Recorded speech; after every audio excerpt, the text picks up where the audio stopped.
All right. Hello, everyone. Normally, people who run webinars like this give people an opportunity to come in a minute or two late, but not us. We're going to get right into it because we have a packed agenda and I want to make sure we have enough time to get through it all. So hello, welcome. You've joined Holiday Planning with Toolio. So let's get started. So a couple of housekeeping items first. I'm sure by this stage in the pandemic, everyone is familiar with Zoom and how to chat into Zoom. So everyone on the meeting today is going to be muted and no showing of the faces except for me and our panelists. So if you have a question as we're going through everything, please pop it into chat or the Q&A. Not super particular about which one you use. Do whatever feels right to you and we will get to them. A little bit of a note on the format of this webinar. So we're going to be doing a couple of quick vignettes, and by quick, I mean under 10 minutes each, followed by time for questions. So if you have questions while the vignette is happening, and what I mean by that will come to make sense very soon, just feel free to pop it in the chat or the Q&A, and then we'll answer some of them really close to the vignette. And then there also will be time at the end. So we're shooting for about 30 minutes of content. And then depending on how many questions everyone has, we could go up to 45 minutes total here. So that's kind of our goal. And speaking of goals, what we're here today to do is to share some of what we see our customers, who are some of the best and brightest retailers in the land, what they are currently doing with real examples, and really walk through how people are responding to new things happening in the world very real time.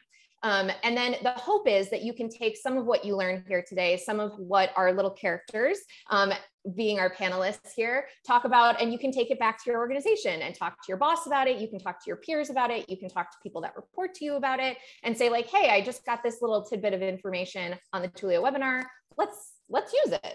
And finally, we're hoping that this is going to be entertaining. So just a heads up, we're not taking ourselves too seriously. So we hope you don't either. We're looking to have fun, share, and ultimately help y'all, because God, the world is like intense, and we want to be part of what makes it awesome. So I am Andrea. I'm your moderator. I am the head of marketing here at Toolio, and I am the only person on this call who does not come from retail. So I have very little value besides some energy and getting us started and then keeping us on track. Really, the stars of the show are these folks. So first, we have Mary Saunders. Mary's our current head of marketing and operations, but more recently than that, she co-founded 4 Days. So we're very, very lucky to have her. And even before 4 Days, she worked at The Gap in merchandising and planning. So you probably, if you're on this, you maybe know Mary, right? Maybe you came to this to see Mary's face. Or if not, I almost guarantee you that you work with or have worked with somebody who has worked with Mary. Mary's a big deal. So thanks for being here. The second person is Lacey. So she is our solutions architect.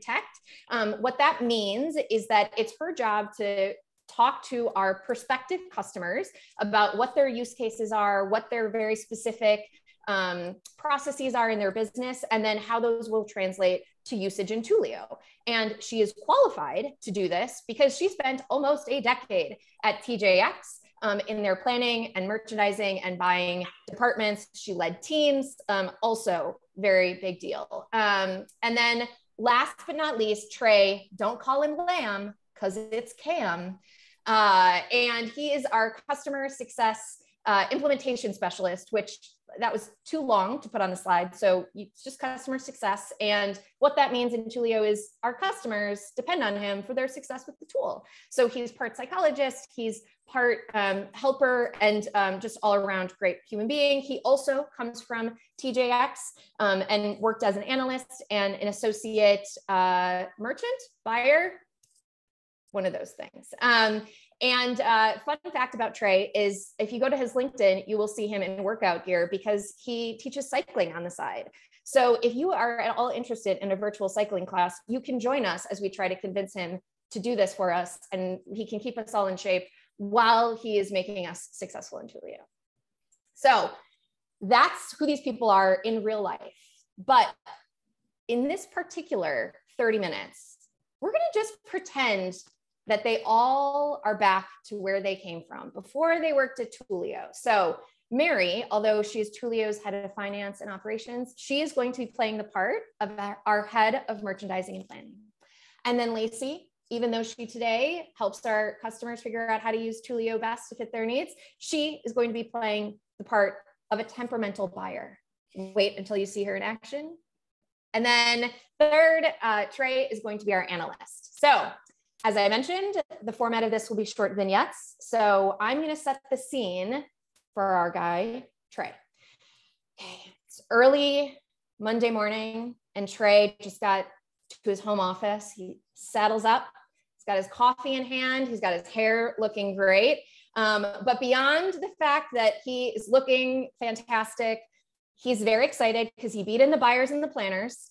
And right in his inbox, he has this email from Toolio. And this is no ordinary Monday. This is like an extremely special Monday where we have our first 4 weeks of sales that have come in for our sweaters. So it's our testing ground for the first sweaters that we put on the market. And I don't know about, like, my hands are just sweaty thinking about what is this going to look like.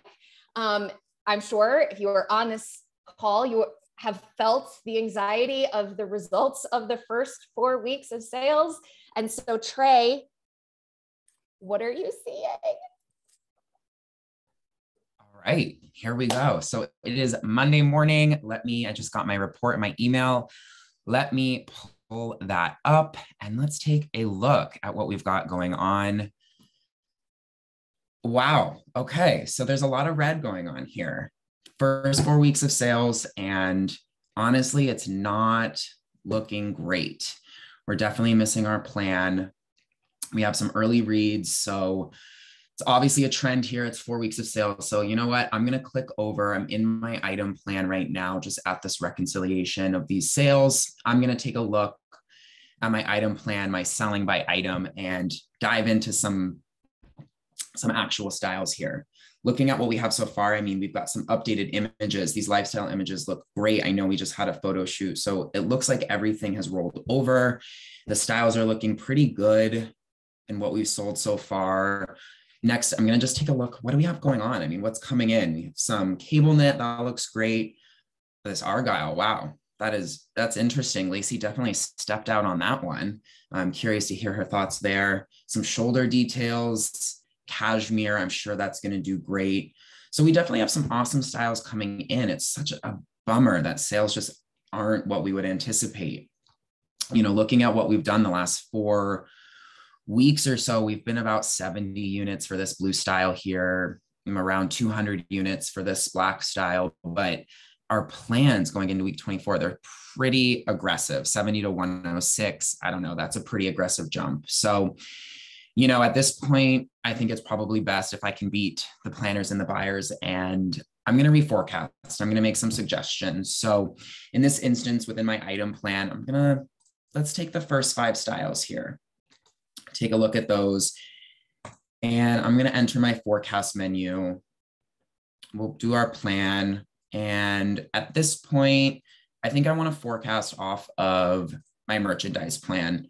I know last year we had some opportunity in Q3, so we planned that up. So I'm curious to see if we take in our current trends against our merchandise plan, what that looks like. I want to bring in my class so it's specific to knits, and we'll look at the sales for the last 4 weeks, closer to those 70s.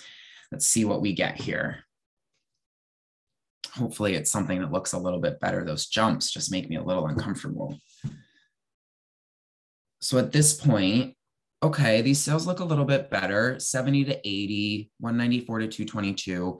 It still feels a little aggressive. You know, I know with that missed opportunity, sweaters were a big rock in Q3. We planned them up. Let me take a look over at how this compares to my merchandise plan. So I'll enter my MP/IP reconciliation. I'm going to give this a little refresh, make sure everything loads in the way I'd want. Okay, so we're pretty much flat. That looks a little bit better, but I don't know. I don't really feel comfortable about it. I think I want to run another forecast, get a better picture. So I'm back in my item plan and I'll reselect these styles taking into account that same 4 weeks of history. But what I'm going to do now is let's look at what we did last year. We'll look back about 52 weeks, so that last year, and I'm going to do 1 week. I'm going to mirror what we did last year, be a little bit closer to those sales. And in this instance, let's go, let's look at a style color relationship specific to what's going on for those styles, and then any colors under them. Again, I'll take into account those 4 weeks and we'll forecast. Let's see what that gives us.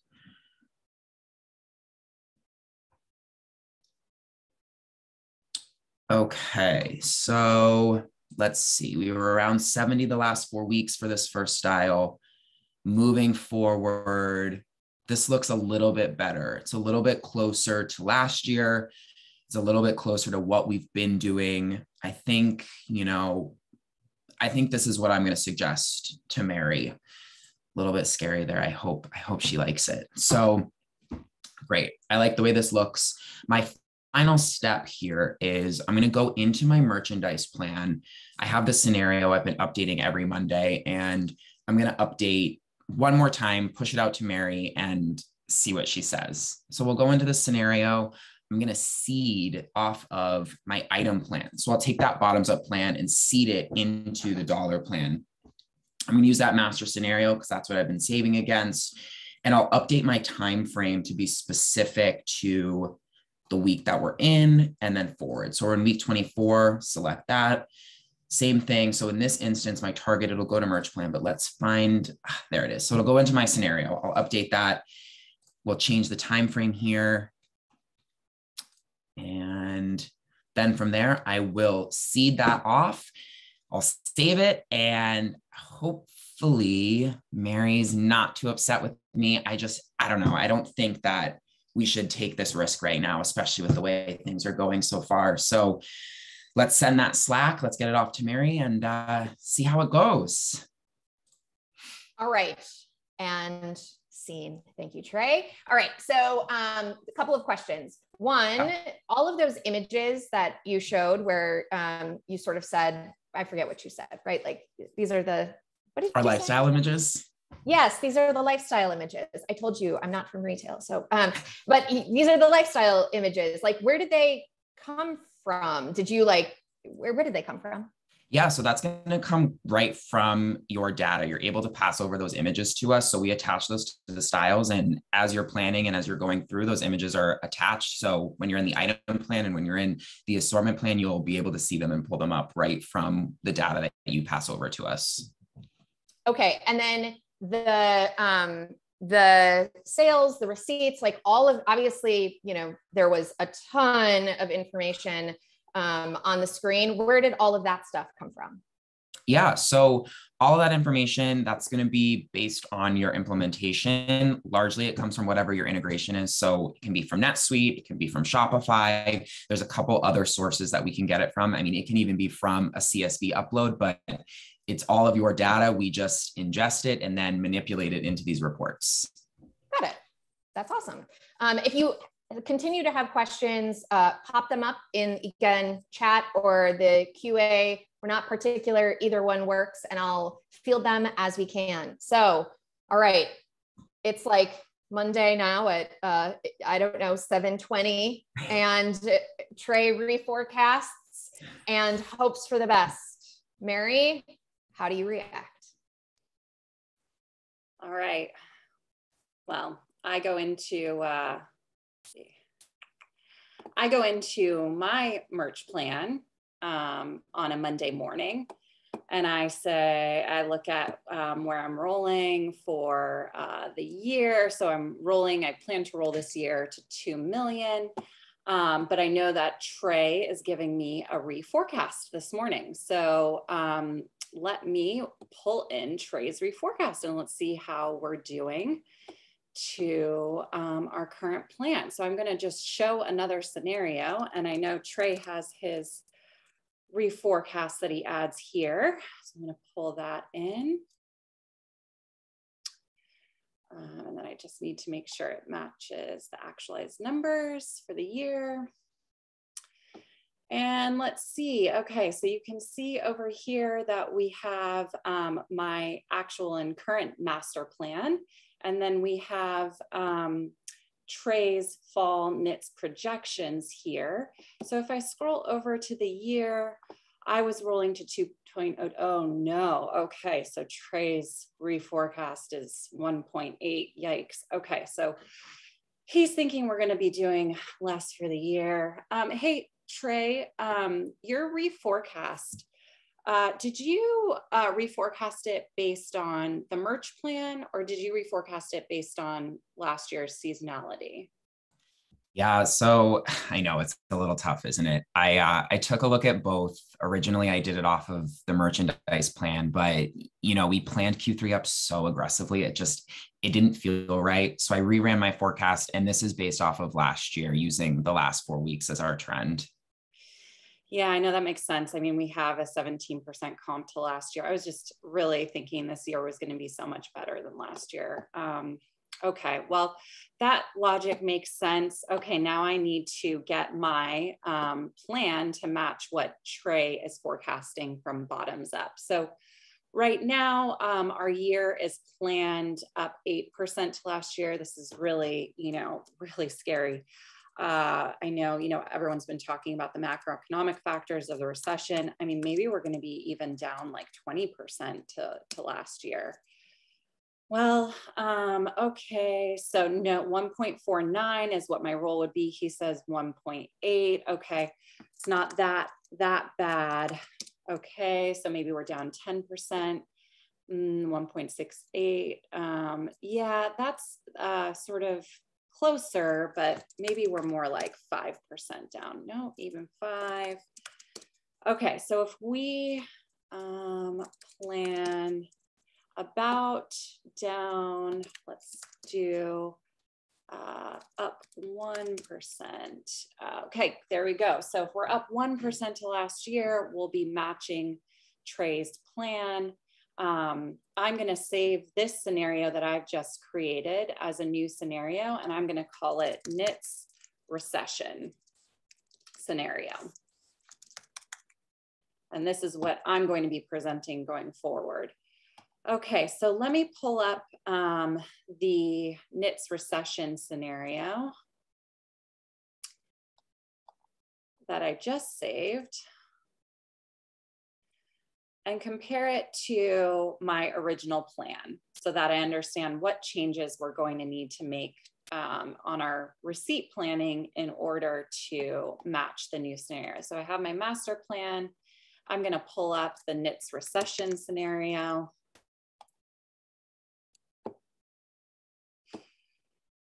Okay, and you can see here that, let me get this out of the way. Okay, so we have the knits recession scenario pulling up here and my original master plan rolling up here. I'm going to see what that means from a receipts perspective, because I think we're probably going to have to be cutting some receipts in order to get rid of some inventory if we think we're not going to be selling it. So if I look down here at my receipt tickets, my planned receipts versus what we're projecting in this recession scenario, it looks like we need to cut about 100K in receipts. All right, well, gotta let Lacey know. She's not gonna be happy, but she's gotta do it. All right. And then, I think you and Trey both mentioned forecasting for last year's seasonality versus this year's merch plan. Could you explain the difference and maybe like in what scenarios you would choose one over the other, either one of you? Yeah, I think Trey, you can certainly answer that. Yeah, definitely. So again, you have those two options. If we're talking about planning off of your merchandise plan, what that's going to do is that'll look back. So that trend we used was 4 weeks. So it'll look back at the trend of the 4 weeks and the percent contribution that either whatever level you're looking at was, and it will apply that using the curve and the plans that you have for your current merchandise plan. So it'll utilize that percent contribution and then plan that forward to mirror however it is that you planned your merchandise plan for the year. Now, the other option is your sales history. So that's going to take into account, again, that same trend that you have for the last 4 weeks. However, it will now take a look back at last year. How did that same either, style color relationship, how did that sell last year? Let's take that trend and apply those seasonality curves, really your peaks and valleys that you had last year. And it will apply that to the new forecast, which I don't know if anyone saw, but you have the option in there to choose what or how smooth you are. So like I chose 1 week, so it's going to mirror pretty closely to those ups and downs. If you take a longer time period, it'll smooth it out a little bit more for you. That makes sense. All right, guys, it's time to meet temperamental Lacey. So we've been through Trey's analysis, the reforecast. Mary took it, massaged it a little, adjusted it a little, and now we have $100,000 worth of receipts to cut. So unfortunately, Lacey, she spent months building out her perfect fall sweater assortment. And now she basically just has to cancel it all. Just kidding. I'm sort of alluding to the drama that you are about to get with our temperamental buyer, Lacey. Let's rejoin our little last vignette where Lacey reacts to being told she's got to cut $100,000 in receipts. Lacey. It's 10:05. I just logged on. Typical buyer running a little late to work. Mary, Bad News Bears, says we got to make some cuts. So let's see what we've got. Mary, what do we have to cut? Like 10K, you said? Yeah, no, 100K, Lacey. So like 50 should probably hit those targets. We'll be good then. All right, so no, if Lacey, we're looking, you gotta look at my roll up. You gotta look at my roll up. We're gonna look at my roll up first, and then we'll look at your roll up. So Mary, master plan. This is what we both agreed on months ago when in strategy. I hit all my KPIs. My average ticket plan was 125. I'm rolling to 126. My receipt plan was 500. I'm at 499. My plan IMU was 60. I'm at 60.8. Like, come on. This is a perfect assortment. This is perfect. I don't think we need to cut anything. I did just want to hop in really quickly. So we've been jumping around to different modules. So the first one we saw Trey in item plan. If you look up at the top there, you see item plan is where he started. He then went to merch plan. Thank you, Lacey. And now Lacey is in the assortment plan. So I just wanted to orient the audience for where we are in the platform. A perfectly built out assortment plan. Yes. Lacey, I don't know if you've been aware, but we are facing, a national recession right now. So we need to react to what we're learning and seeing. Okay. So here's my assortment. Actually, let's jump to gallery view. Once you see the product, Mary, you'll know we can't cut a dang thing. It's perfect. So here is my assortment in gallery view. Right now, we're looking at it by launch date. So we have our first few launching items, starting with some white cashmere to hit out the season, moving into these beautiful puff sleeve styles. We got this boat neck, great IMU, good average ticket. And then we're moving into my fashion piece, the piece de resistance, the Argyle sweater that will be coming in October. And then we're going to round out the season with this cable knit cowl neck sweater. Lacey, instead of looking at this like in the pretty assortment way, can we just look at it like receipt, like what did we invest in the most? I guess if that's how we want to look at it. All right. So it's going to reload, sort it, highest investment to lowest investment. So you can see the star of the show we've invested the most in. And I think it's a great assortment, Mary. I don't know what you think we're going to cut. Lacey, that Argyle was very controversial. I can't believe it's our number one investment. I think this might be the thing that we need to cut. How long until we have to book this? Well, I was going to place the POs with Ronnie this week. He's expecting it to be pushed through we had dinner last week in the city. I expensed it. You saw it. It came through as like $1,000 dinner. He's really excited about this order. Like, we owe this to him. Yeah, I think if we haven't placed it yet, you're going to have to work with Ronnie, you know, to get this cut. I think, you know, we have the yarn. We could put this yarn in a different style, so it won't be so bad for him. So I'll just tell him we'll push it to Q4 and remake the Argyle then with the same yarn. Does that work? No, I think we need to discuss a different style, Lacey. Okay, fine. We'll cut the Argyle. It's fine.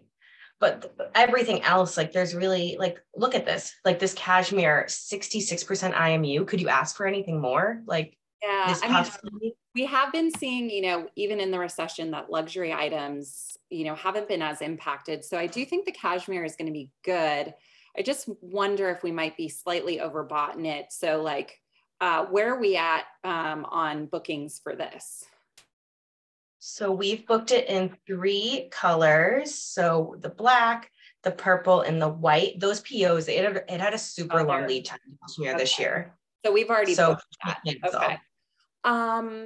Do you think, you know, what if we kind of made cashmere, you know, a thing, like, you know, people are pulling back for the holidays. Maybe this is a way that they could like invest in themselves, you know, and have something kind of enjoyable, but maybe we could bring the ticket down a little bit, you know, and that'll be, you know, kind of a great deal, opening price point deal for them to be buying. So like 225 cashmere, is that 228? That'd bring it down, right? Let's get it below 200. Let's get it below 200. 199? You know, that kind of makes it sound cheap. So let's round it out a little bit and let's do 195. Okay. So we're going to cut the Argyle. We're going to adjust the cashmere. Let me jump back over. I'll make some of those changes. So guess this is what we have to do. We're going to delete this beautiful style out of the assortment. There she goes. We're going to adjust this cashmere down to 199. 195. 195. That was selective remembering. It was selective hearing. I'm really good at that. You put that on my review once, remember? Okay, so with those changes, our roll up, now we're rolling to 400,000. Our ticket is slightly low, but I guess that's not terrible going into a recession, and Lacey, our IMU is basically on plan. Can you compare this to the recession scenario that I just sent over to you? Let me pull that up. Let me change the scenario quickly. Knits recession? Yeah. All right, there we are. So basically right on that plan for Knits recession. Okay, that looks good. I'll take this to the leadership team as our proposal. I hope they like it because Ronnie's not going to be happy. Very, very entertaining. I'm kind of glad I've never worked in retail. That seems intense. Okay, so you guys did all of that in like we went from, oh no, sweaters are not hitting plan, to awkward conversation with Ronnie to reduce what we're producing with him in under 30 minutes. I guess the question is, like, in other scenarios, obviously you all came from worlds pre-Toolio even existing as a product. Like, how long would this have taken in a scenario where you're, you know, emailing, using Excel, like all of the things? Probably a couple days for Trey to rerun the forecast, especially to do 2 forecasts, reconcile against that, the top line plans. Mary would have to take her plans out of one system, build it out in Excel, offline, all those different versions, compare it back to Trey's, recalc out the receipts. And then, I mean, Ronnie would have had his PO, honestly, by the time this was done in a normal situation. So then you might not have been able to cancel that Argyle sweater. So you're stuck with it, and then you're marking it down when it doesn't work. All right. And then there's one other question back to Mary when you were doing your little vignette. And I'm just going to read it because I'm just going to read it. You used total year comp to change your sales plan. Could you use other inputs? Absolutely. So you can basically use anything that's available. Our system is very flexible for how you want to look at things and how you want to adjust things. So it's a great question because I wanted to use total year comp to show that methodology to you guys, but I could have also actually in a much easier way just actually changed the comparison to Trey's plan, and that would have actually really quickly changed my merchandise plan to match Trey's roll up. You can also use other KPIs like build. You can just change it at a top line. Weeks of supply can change your total plan. So any of the KPIs you saw in there could be inputs or outputs when building out your plan. All right, great. Are there any other kind of macro economic things that people are talking about or sort of considering from our customer base, or just even what we're seeing in the market? We hit a little bit on recession and luxury goods. What else are we hearing people think about, concerned about, all the things? I think from an industry standpoint, we're definitely hearing people are buying closer to need, where before, as you saw, we had trended up our sweater plans aggressively in Q3, assuming that they would match historical buying patterns. But now moving into the recession, Q3 might not be your time for sweaters. It might be more like Q4 because people are tighter with their own dollars and they don't want to buy that sweater until it's actually cold out. So when we adjusted our plans to be closer to the pattern of last year, which reflected that, we'd be aligning up with those needs of the recession as well. Yeah, and I think from like a high level too, from an inventory and buys perspective, companies and brands really need to be much more reactive around their investments. It used to be that, you know, you could plan a year in advance and purchase your POs 6 months in advance. And now you just have to be much more real time and reactive and really understand what is the last possible day that I need to make a call. So I don't know if you saw on the assortment, the gallery view that Lacey had up, but it did have number of weeks until booking the PO. So you could see, you know, hey, I've got a little bit of time, or this is coming due to book soon. Are we sure this is what we want to do? And it just allows you to be much wiser with your financial investments into product. Yeah, I love that. And then, you know, I'm a marketer. So my next question is like, how do you kind of communicate across the organization all of these decisions that you're making, and maybe even get closer to the market in terms of like using marketing to help figure out what you want to invest more in or rebuy, or how does that all kind of operate in your experience, or like now versus before? Yeah, I mean, I think too, like it allows us to move more quickly on, you know, being real time and making decisions around, okay, what are we going to promote, you know, this week? What are we going to be talking about this week? And really making decisions week of or week before, just because the information is so real time, and you can say, hey, I know we had this planned, but we're actually seeing this happen, and people are really, you know, loving this product. You know, is there something more that we can do here? And we didn't highlight this in the webinar, but, you know, really easy ways for you to project lifts and builds based on promotions and discounting. And I think, again, it's that nimbleness that's very different for brands these days. And the nimbleness leads to the ability to scenario play, which Mary exemplified. She started in her master scenario. She pulled in Trey's bottoms up scenario. She then created her knits recession scenario. The ability to quickly build out those different scenarios and compare them to your current performance and project out the impacts of what may happen. Are we going to be down 5, down 2, or flat? You could all have those as different scenarios right at the tip of your fingers. So when it's time to pull the trigger and adjust your plan, it's all right there, already played out for you. Well, and to that point, from a communication perspective, it's like, then we're all looking at the same thing. Like I can be like, Lacey, look at my recession scenario and compare it to that. It's not like, look at my spreadsheet, recession, you know, 6/13/22, version 13. She's like, oh, I was looking at version 10, you know? So it's like really helpful and speeds up the communication just to know that everyone's looking at the same scenario together, real time, exactly the same numbers. I love that. Any other last words of wisdom? Otherwise, we can wrap it up. We're even a little bit early. So any other words of wisdom from our panel? I would love to hear, I mean, I'm just going to throw it out. Maybe I know people can get shy on webinars, but I'm going to throw it out. Like, I would love to hear from people who are participating and just questions about some of the things, some of the challenges that they're dealing with in the moment, given some of the macro concerns in the market. And like, are these similar to conversations that you guys are having within your business on a week-to-week basis? If someone's comfortable sharing, some of the issues that they're facing, I would love to hear, but I know that's a big ask. There's not that many people here. Someone has to break the seal. No? Okay. I was hopeful.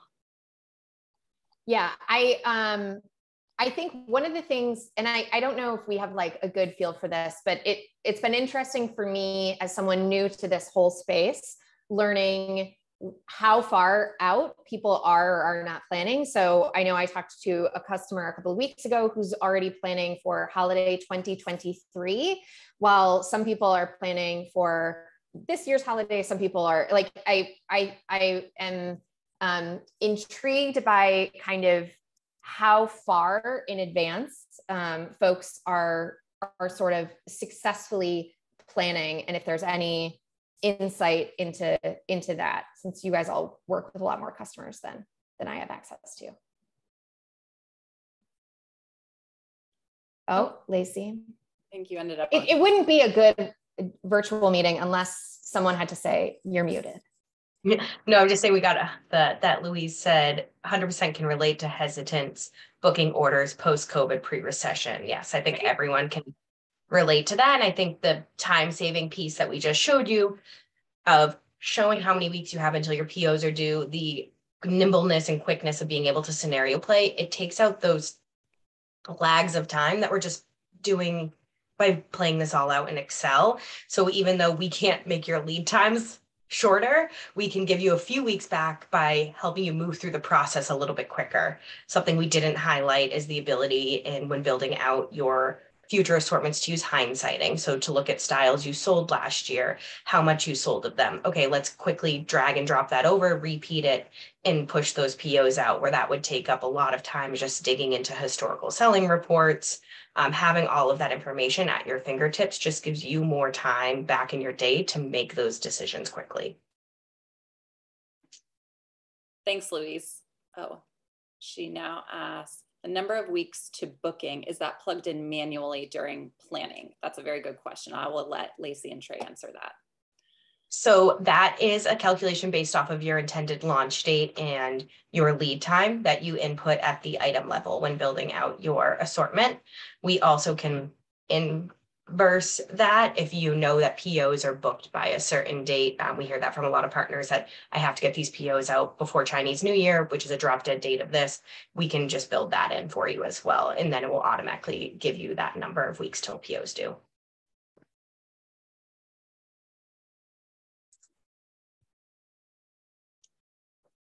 Thanks, Louise. Oh, I think Andrea, you're on mute. Yeah, Louise, you're our hero though. You're the hero of the webinar. Thank you. All right, anything else? Last remaining wisdoms. I did get a couple of messages that agreed that cutting the Argyle was the best choice. It's a good move. You guys better take risks in your business then, come on. Or our wardrobe. All right, cool. So I'm gonna wrap us up here as soon as I can find the button to do so. Believe in me. Okay, so I want to thank you all. I know our audience is incredibly busy, as you and stressed out. And the reality is that a lot of the folks that we work with, the teams are super small. So we recognize and see that There's not a lot of help and resources on the market. And Toolio really wants to be a tool first to kind of get people out of Excel and help do things more efficiently and faster with less headaches and less cross-eyed and problems going to the right sheet and the right folder and all of those things. But we also want to help this community, one, connect to each other. So please come join us on LinkedIn. We also have some fun things happening in terms of like a real structured community with like a Slack group and a forum for, and like lots of events and all sorts of fun stuff that I'm getting to work on. In addition to the tool itself, we also have, we recognize that a lot of people are still in Excel. And so we also have some cool little templates that I'm going to be sharing via email after this webinar.